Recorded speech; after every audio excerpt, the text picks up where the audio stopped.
Hi, everyone. Hello again.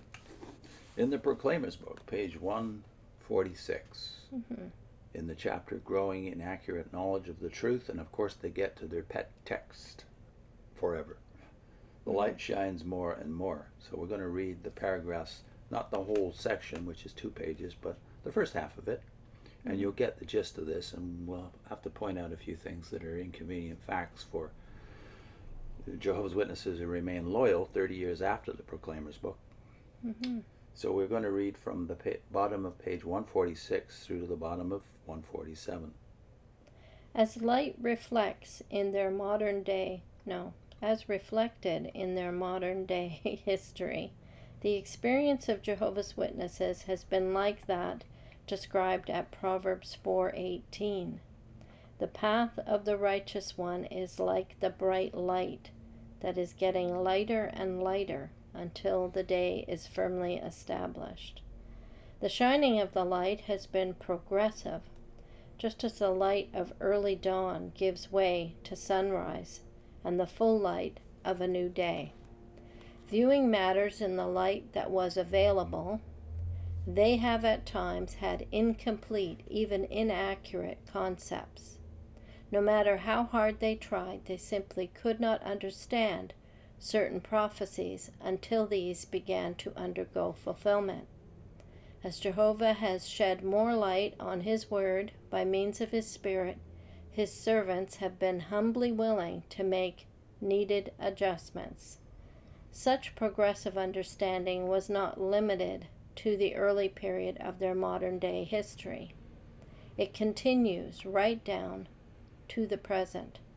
For example, in 1962, there was an adjustment of understanding regarding the superior authorities of Romans 13, 1-7.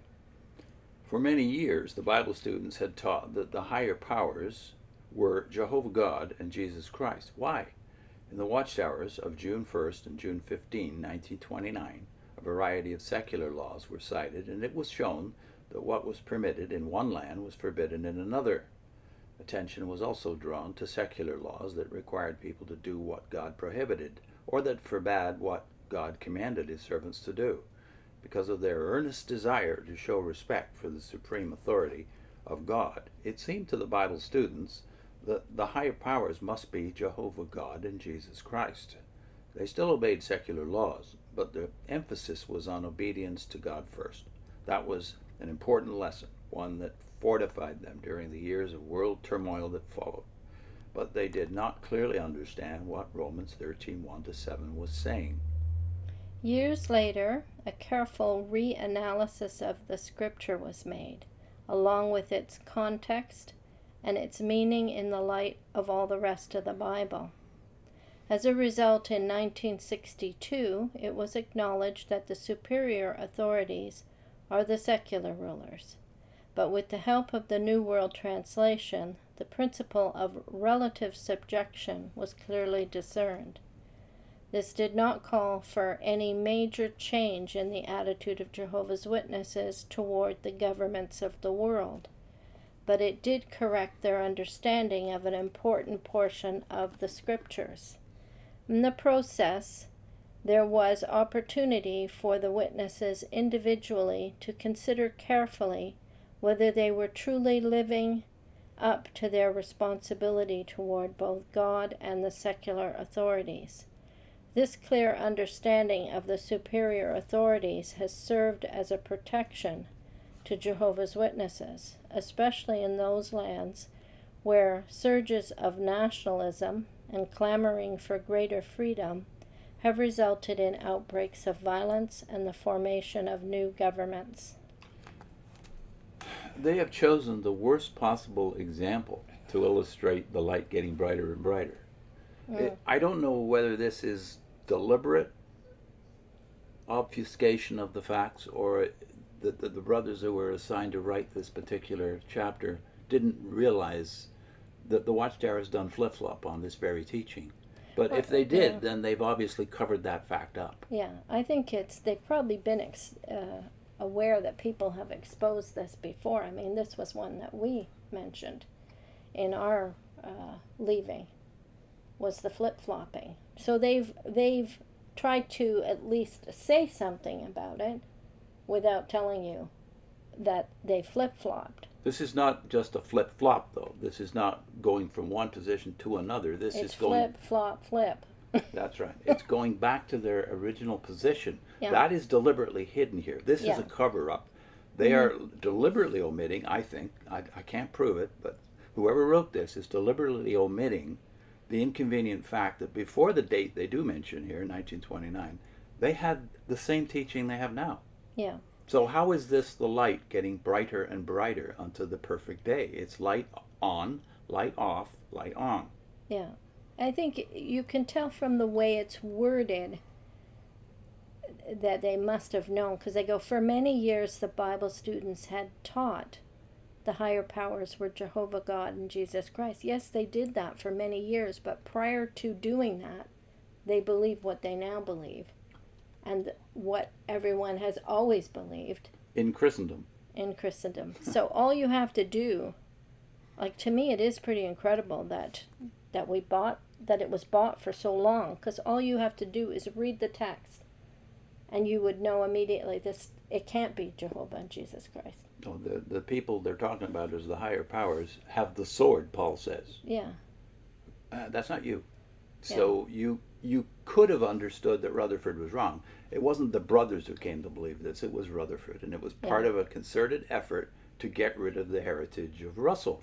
Yeah. Who, in the demand for true loyalty to Rutherford and his regime, you're getting rid of everything that smacked of Russell. This is happening, 1929, you say. At the very same moment, you're getting rid of the cross, Christmas, and a whole bunch of other stuff, what Russell more than put up with, but encouraged. You've also got rid of Russell, of course, in 1927. You're no longer distributing his books. Now it's Rutherford's books. Yeah.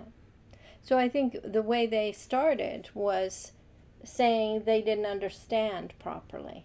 Well, then why did you talk about it? Why did you teach it? If you don't understand something, you don't teach it. And you don't insist people believe it when you're not sure, when you're unclear. You're on the one hand, you're saying you are humbly willing to make needed adjustments, but at the time you were preaching that unless people attach themselves to your organization, which believe these things that you now call Old Light, at the time you were saying unless you join yourselves to us, you are dead soon. Yeah. So this is not humility, this is humiliation that forces you to have to change. You've been humiliated. The humiliation, of course, is coming from the fact that your prophecies don't come true all the way to 1925. That's very clear. I think the idea also of making Jehovah and Jesus the superior authorities, I don't know this for sure either, but it seems to me that there would be a certain convenience to them in having the witnesses believe that, because who represents Jehovah and Jesus? You do. So that means you're in control, and you have to follow what I say, because I am the representative for Jehovah and Jesus. So that gives you a lot of power over people. So they can't figure things out themselves. They have to go with what you say. They have to trust, yeah. And they haven't changed this. No. Because people follow along whatever they say. This has been illustrated recently with the beards and the pants. And the pants. It's a non-biblical issue, and yet you're feeling elated because you're permitted to do something that you were never forbidden to do in Scripture. Yeah. I must tell you that I went door to door with some of the people who came into the organization during this very era when Rutherford was very insistent about the superior authorities. And they were contemptuous. The pioneers I went door to door with who come in the 30s, and the elders that had come in during that same period, who were all still alive in the mid-70s, the ones, they were elders as well as pioneers, some of them. And they were absolutely contemptuous to the point of slanderous about not only Christendom, of course, part of the parcel, but about the superior authorities, that is, government officials. They still had the mindset, even though in 1962 they'd changed to the new view. They still had the mindset and the belligerence that they grew to think as normal in defying the authorities that the belligerence that you see if you read one page of Rutherford. Yeah.